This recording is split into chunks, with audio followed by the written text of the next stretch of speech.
নমস্কার, নাম কৃষ্ণ প্রসাদ কারক।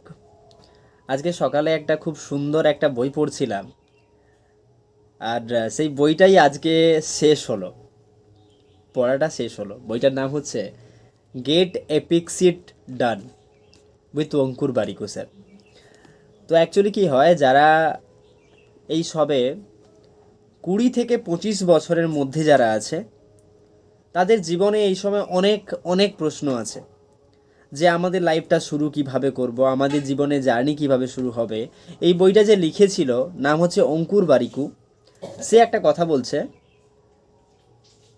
যে আমাকে যদি কোনো ব্যক্তি, যখন আমার বয়স 20s ছিল, তখন যদি আমাকে কোনো একজন ব্যক্তি বইটা যদি উপ উপ মানে গিফট যদি করতো, বা যদি কেউ যদি আমাকে বলতো এরকম একটা বই আছে যেটা আমি জীবনে কিছু শিখে আমি করতে পারি, আমার ওই সময় যে প্রশ্নগুলো আমার লাইফে এসেছিল আমি সেগুলো কিভাবে ফেস করব এবং ফেস করে আমি আমার জীবনে এগিয়ে যাব, সেইটাই শেখার জন্য এই বইটা।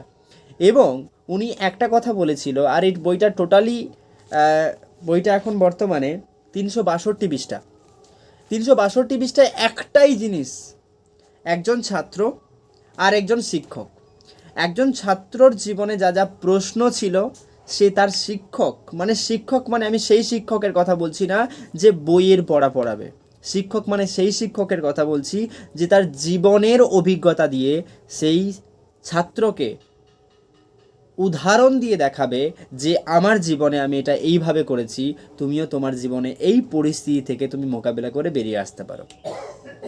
কারণ আমরা কলেজ লাইফ কমপ্লিট করার পরে আমরা কিন্তু জীবনে একটা বিশাল বড় অধ্যায়ে পা দিই। সেটা কি বলতো?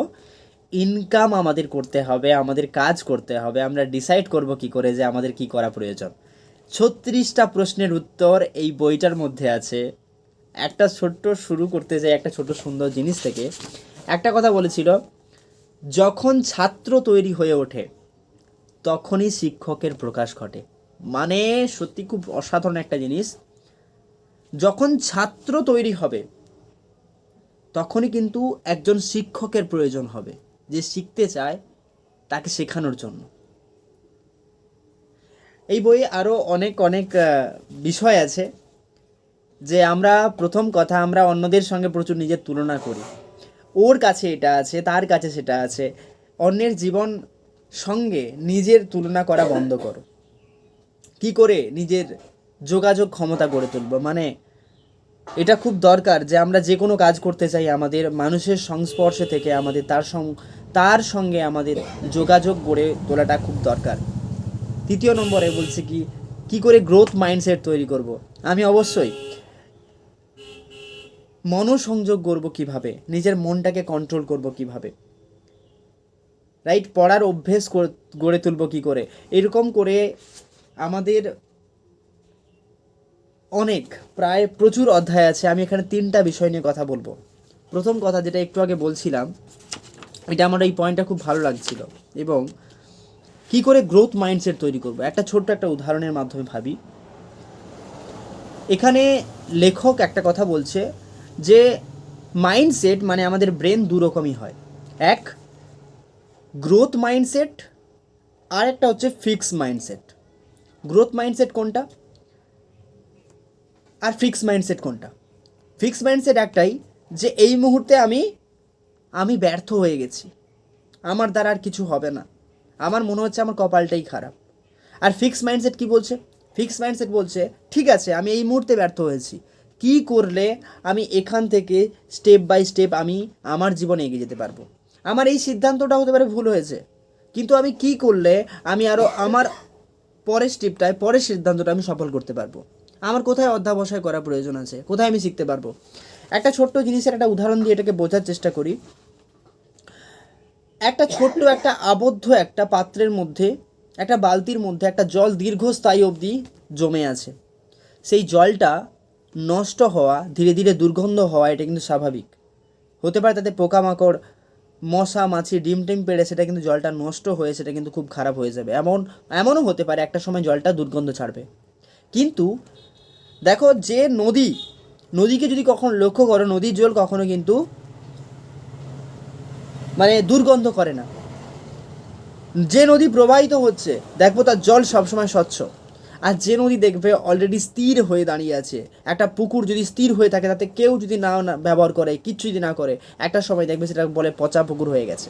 কেন বলো তো?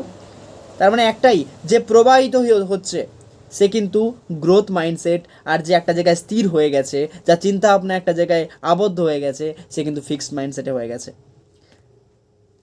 আর একটা কথা বলেছিল যে কিভাবে আরও কঠিন জীবনে কঠিন সিদ্ধান্ত নেবো কী করে। আমরা প্রত্যেকটা জীবনে আমাদের কি হয়, আমাদের প্রতিনিয়ত সিদ্ধান্ত নিতে হয়, সেটা ভালোও হতে পারে খারাপও হতে পারে।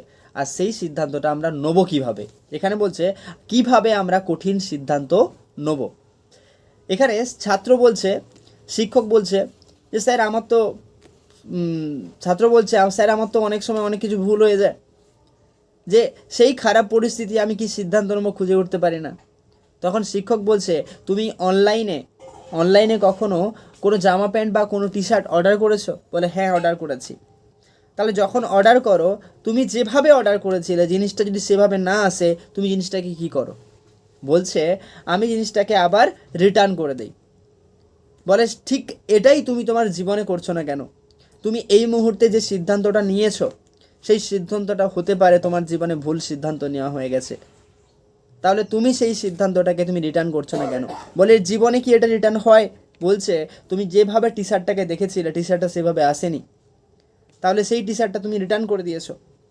ঠিক তেমনই আমার জীবনে এই মুহূর্তে যে ভুলটা হয়েছে, সেই ভুলটাকে আমি ঠিকও করতে পারি, মানে সেটাকে আমি সংশোধনও করতে পারি। কীভাবে? আমি সিদ্ধান্তকে তো চেঞ্জ করতে পারবো না, সময় তো আমার নষ্ট হয়েই গেছে। সেটাকে আমি কি করতে পারি, আমি পরের বার যে সিদ্ধান্তটা নেবো, আরও ঠান্ডা মাথায় ভাবনা চিন্তা করার পরে আমরা সেই সিদ্ধান্তটা নিতে পারি, এবং সেই সিদ্ধান্তে পৌঁছানোর জন্য আমরা একটা ভালো করে লিখিতভাবে আমরা সিদ্ধান্ত নিতে পারি আমরা এটা করার জন্য। কঠিন পরিস্থিতি যখন আসবে, সেই কঠিন পরিস্থিতি যখন আসবে আমি নিজেকে আমার নিজের জায়গা থেকে একটু দূরে সরিয়ে আমি রাখতে পারি, যে আমার থেকে এখানে লেখক একটা খুব সুন্দর বলছে শিক্ষকের মাধ্যমে, যে আমার সঙ্গে এই পরিস্থিতিতে আর খারাপ কি হতে পারে। যখনই কোনো খারাপ পরিস্থিতি আসবে, এর থেকে খারাপ আর কি হতে পারে তার তালিকা বানিয়ে নাও। এইটা হবে, ঠিক আছে, এটার সমাধান আমি কি করে করব। একটাই জিনিস সমাধান করতে হবে আমায়। যত বড় জীবনে আমি সমস্যাকে সমাধান করব, আমার প্রাইজটা ঠিক তত বড়ই হবে। আর লাস্টে আরেকটা পয়েন্ট বলতে চাই, এই বইটার মাধ্যমে এখানে বলেছিল যে কিভাবে আমি ধৈর্যশীল হব। সত্যি বলতে প্রত্যেকটা মানুষের জীবনে আজকে একটাই জিনিসের অভাব অনেক সময় অনুভব করে তারা, যে আমার কাছে না পেশেন্স খুব কম, ধৈর্য নেই আমার কাছে, আমি ধৈর্য রাখতে পারছি না। আমি বলবো এই বইটা তুমি পড়ো, এই বইটা তুমি পড়ো, অনেকে শিখতে পারবে। ধৈর্য এটা কিন্তু ঠিক একটা ভালো একটা জিনিস, কারণ এখানে বলছে যে এই সময়টা মানে যখন আমাদের বাবা মায়ের সময় ছিল, তখন কিন্তু আমরা চাইলে হঠাৎ করে কোনো জিনিস পেয়ে যেতাম না। আমাদের জন্য প্রতিটা জিনিসের জন্য আমাদের অপেক্ষা করতে হতো। মানে ধরো বাড়িতে একটা সাইকেল যখন আমার বাবা মা যখন চেয়েছিল তখন করার দিনে, তখন কিন্তু সাইকেল তারা সঙ্গে সঙ্গে পেয়ে যায়নি। তখন কি বলেছিল, তুমি এইটা করো। আমাদের সময় শুনতে হয়েছিল যে তুমি এই পরীক্ষাটা পাস করো, এইচএস পাস করো, তোমাকে সাইকেল কিনে দেওয়া হবে। সেখানে 1-1.5 বছর আগে থেকে ভালো করে প্রস্তুতি নিয়ে আমাকে সাইকেল পেতে হবে, আমাকে সাইকেল পেতে হবে, কি তার জন্য পড়াশুনো করছে। সেই জিনিসটা আমাদের প্রত্যেকটা জিনিসের জন্য কিন্তু আমাদের অপেক্ষা করতে হতো। আমরা একটা জামা নেবো, তার জন্য আমাদের কিন্তু মাসের পর মাস অপেক্ষা করতে হতো। আমাদের সঙ্গে সঙ্গে কোনো জিনিস পাওয়া যেত না। মানে আমাদের সময় বা আমাদের বাবা মার সময় কিন্তু তারা কিন্তু প্রত্যেকটা জিনিসের জন্য অপেক্ষা করেছে। আচ্ছা, আমরা আজকালকার দিনে কি আমরা অপেক্ষা করি? আমরা কি করি? আচ্ছা, আমরা এক্ষুনি খাবারটা খাবো, আমরা কি করি? জোম্যাটো বা সুইগির মাধ্যমে আমরা অর্ডার করে দিই। আমরা এক্ষুনি কোথাও একটা যাব, আমরা কি করতে পারি? এক্ষুনি ট্রাভেল এজেন্সিকে ফোন করে আমরা কুইকলি সেটাকে বুক করতে পারি। আমরা যা করব আমাদের হাতের কাছে এই মুহূর্তে সব, আমরা এক্ষুনি কোনো একটা জামা কাপড় কেনাকাটা করব, আমরা সবজি অর্ডার করব, যেটা খুশি করব, একটা ক্লিকের মাধ্যমে আজকে আমরা সেটাকে অর্ডার করতে পারি। কারণ আমাদের কাছে সেই পেশেন্সই আজকে নেই।